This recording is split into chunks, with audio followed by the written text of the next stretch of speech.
Hello there everybody, Adam Clery from FourFourTwo here, and in a simply staggering development, I have moved in with a girl, not like that, and like everybody else, we've been watching the Beckham documentary. Anyway, just as we'd finished it, she turns to me and she says, was David Beckham actually any good, or was he just like really famous? Like if James Ward-Prowse was better looking and just happened to be shagging Jisoo from Blackpink, could he not just have the exact same career as this? Well, I've done the research.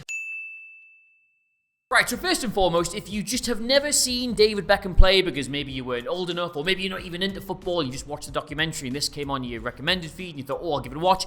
This is how David Beckham played football. So he first breaks through at Manchester United on the right-hand side of midfield as part of that famous golden generation of players, that class of 92. And Alex Ferguson very, very quickly replaces all the old heads in the team, all the experienced players with this crop of young talent. They then, as I presume most of you know, go on the most astonishing run of domestic and finally European success. And what David Beckham would do is he would stick to the right-hand side of midfield in this sort of area and use his frankly astonishing crossing ability to find Manchester United strikers in the penalty area. Now, interestingly, the role of a winger back then was to run really fast with the ball. Their job was to carry the ball down the flank to cross the ball from these sort of areas. But David Beckham, he didn't really have that skill set. He wasn't blessed with pace. It was a major criticism of him at the time, so he wouldn't do that. Instead, he would float around this much deeper area and cross the ball with tremendous whip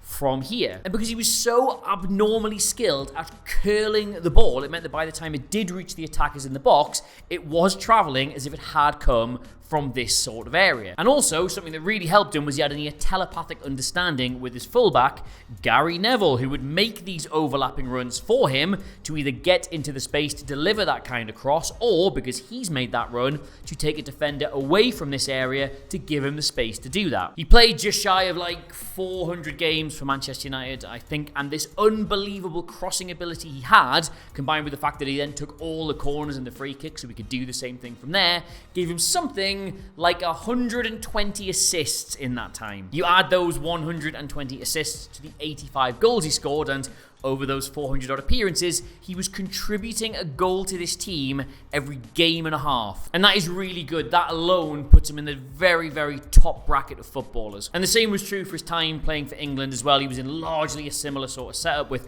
quite a few similar sort of players, including, of course, Gary Neville, who would make those same overlapping runs for him to help create a bit of space for him to do his crossing from this area of the pitch. He still never looked to beat players and get down the line. Not that he needed to, of course. 115 appearances, which puts him third, I think, in the all-time ranking, as well as 17 goals and 42 assists. That's a goal contribution just under every 2 games. Again, that's brilliant. But then, as you no doubt saw in the documentary, went to Madrid, didn't he? And the thing is, this was the early 2000s. It's not like it is now, where every time David Beckham did something brilliant on the continent, you saw a clip of it all over social media. Immediately, he kind of dropped off most people's radar. Like, the only time you could watch David Beckham play for Madrid was if you had Sky Sports and you could be bothered to stay up till like 8 p.m. on a Sunday to watch him put crosses in against Osasuna. And I will circle back to this at the end of the video, but it's worth pointing out that if somebody's one of the biggest celebrities on the planet off the field, and then they go to a place in the world where you no longer can see him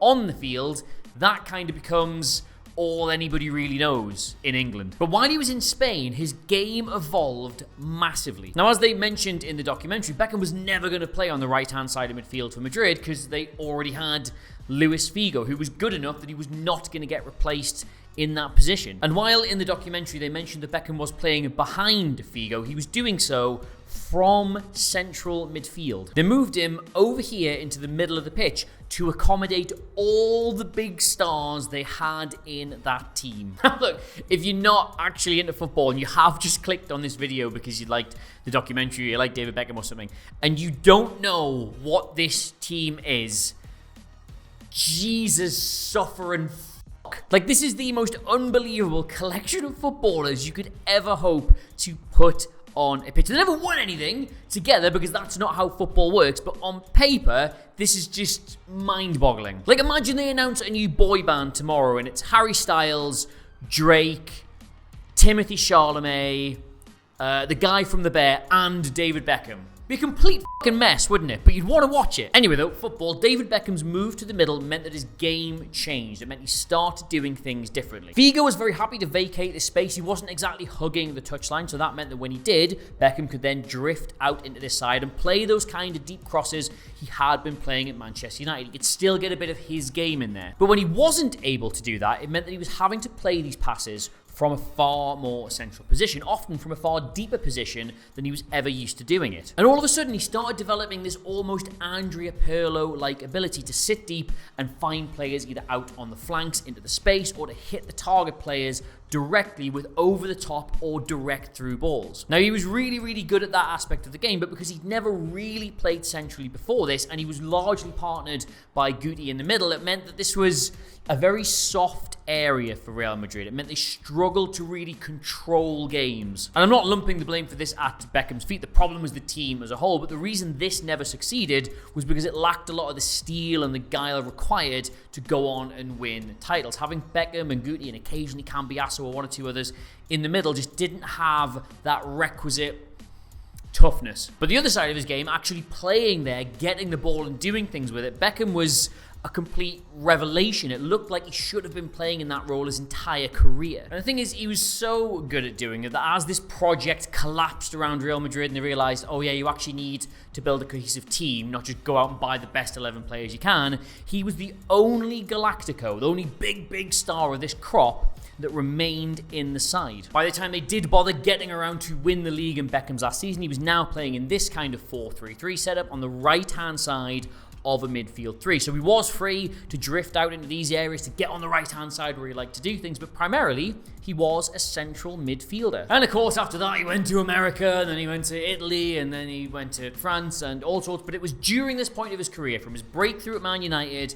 to the end of his time at Madrid, that he was considered one of the best players in the world. So, was he? Well, in short, I have watched a lot of match footage. I have read stuff that was written about him at the time. I've read stuff that's been written about him since. I've done, honestly, I promise you, about 3 days worth of research into this video, and my opinion is thus. If anything, David Beckham is probably grossly underrated, especially in England. Like, look, his dead balls, his free kicks, his corners, like all of that stuff. You don't need to discuss those. He was the best in the world at doing it at the time, and he still remains now one of the best who has ever done it. Like the curl, the whip, the spin he was able to put on a football. It's called Bend It Like Beckham for a reason. He was able to do it in open play. He was able to do it from a dead ball. He was able to do it when he was running at pace. It's just, you cannot take the stance that he wasn't brilliant at delivering a football. But to say that's all he did, to say that was the only tool he had in his box, is just so wrong. For a start, he was an athlete so far beyond the standards of the time that were you to just transplant him into today's football, he would still be one of, if not the, most athletic players in it. And if you don't think that's an absolutely staggering factor, by the way, here's a graph that exists on the internet that you can go and look at, co-produced by the University of Stafford and Sunderland, that shows how the Premier League has changed in terms of its physical requirement over this is about a 6-year period. In terms of the distance the players cover, how often they sprint, how intense their sprints are, how far their sprints are, every single year, it gets harder and harder to be an athlete in that sport. And this is 2006 to about 2013, right? So you extrapolate that line back to the 90s where Beckham was playing and then extrapolate it forward to where we are now. The disparity will be absolutely enormous. And yet, and this is the best stat I've ever done in a 4-4-2 video, by the way, 2 seasons ago, because the last time they published this numbers, the player in the Premier League who covered the most distance in one individual game was Leandro Dendoncker. He ran 13.2 kilometers playing for Wolves. And yet in 2001, so 22 years ago, David Beckham's average distance covered in a Premier League game across the entire season was 14.1 kilometers. If you were to somehow pluck David Beckham out of that era and put him in today's Premier League, the average distance he would run, not the top, not the max, the average distance he would run would be the most anyone had run in the Premier League that entire season. He would do that every single week. In that infamous performance against Greece, he scores the free kick right at the end and he basically decided he had to play Greece on his own.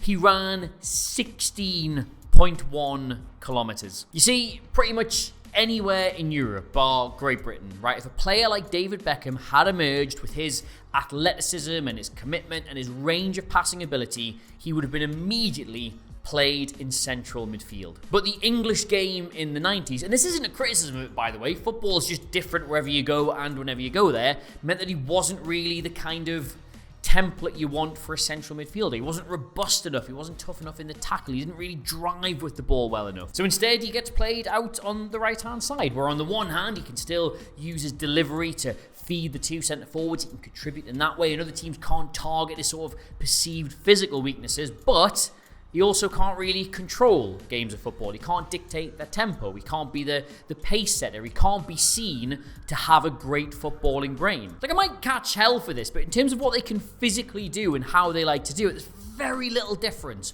between Andrea Pirlo and David Beckham. If anything, Beckham's got way better athleticism than he did. But Beckham never played in the centre of midfield. He never started as a 10 and worked his way back. There are very few games where you can see David Beckham controlling everything, where it all goes through him and he's spraying passes around. You never saw it. Except you did. In the Champions League final, Roy Keane was suspended, and unsure what to do, Alex Ferguson decided to put David Beckham in centre midfield, move Ryan Giggs to the right, and play Jesper Blomqvist, I think that's how you say it, over on the left. And that game is available in its 90+3 minute entirety, and honestly, go and watch it and just watch David Beckham. He's playing in central midfield. He floats around deep in front of the back four. He receives the ball. Bayern are trying to man mark him, but his knowledge of space and his ability to find it is really, really good. And he keeps getting on the ball and playing some of the best passes you have ever seen. That game is pretty much David Beckham being Andrea Pirlo before anybody really knew what being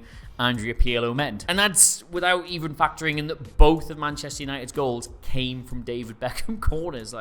And of course, then when he moved to Spain, it was pretty obvious that's where he should play. So Madrid had no problem sticking him in centre midfield. And even when Figo left, they didn't move him back out to the right. He stayed there. There's a great highlights package that for some reason someone has put on YouTube of David Beckham playing as a central midfielder in one game. And you can see in it that as he's had more time to learn the role, he isn't just spraying out these great passes everywhere, finding the flanks, finding the centre forwards, but he's also becoming more dogged and determined in the central midfield. His recovery runs are better. You can see he's learning all the other sides of the game that stopped him getting put there in the first place. So come on then, Adam, if you're so clever and David Beckham was supposedly this absolutely brilliant player who was slightly misunderstood in his own country but was seen as a brilliant sort of central midfielder on the continent, why? Why then? Why isn't he so highly rated? Well, like I said at the start, it was the early 2000s. What Manchester United loved to do with David Beckham on this side was effectively have him get the ball anywhere in the pitch and try and hit the two forwards. And even if that didn't work, you had players like Roy Keane and Nicky Butt and Ryan Giggs and whoever else.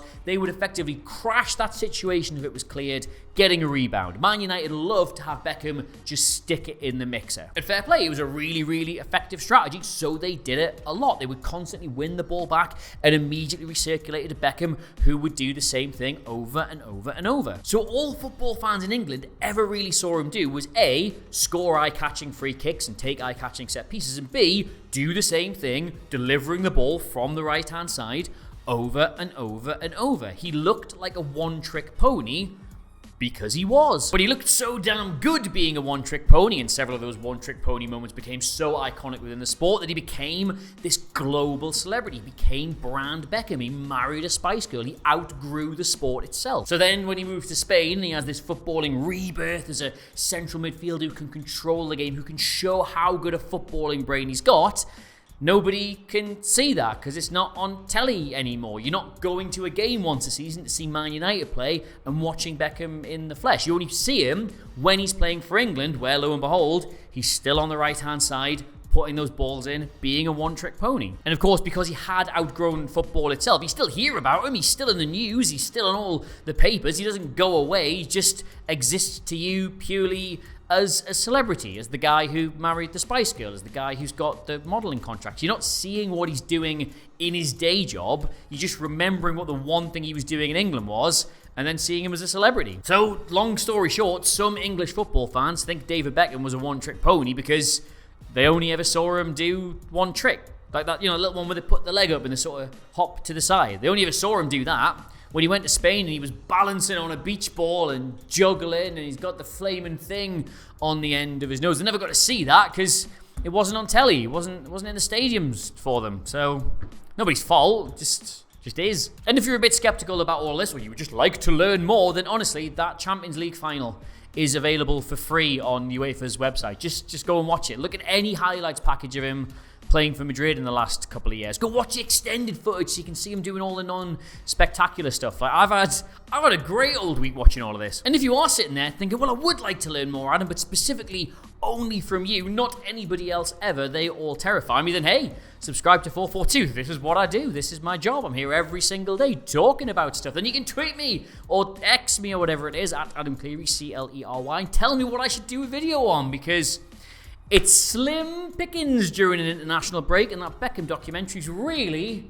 helped me out. Yeah, 442 on all the socials. It's in the corner of the video. Buy the latest issue of the magazine. Declan Rice on the cover. He's handsome, isn't he? But until next time, I have been Adam Clery. This has been David Beckham, and you can sort of see it, I think, although he's ginger. And I'll see you soon. Goodbye.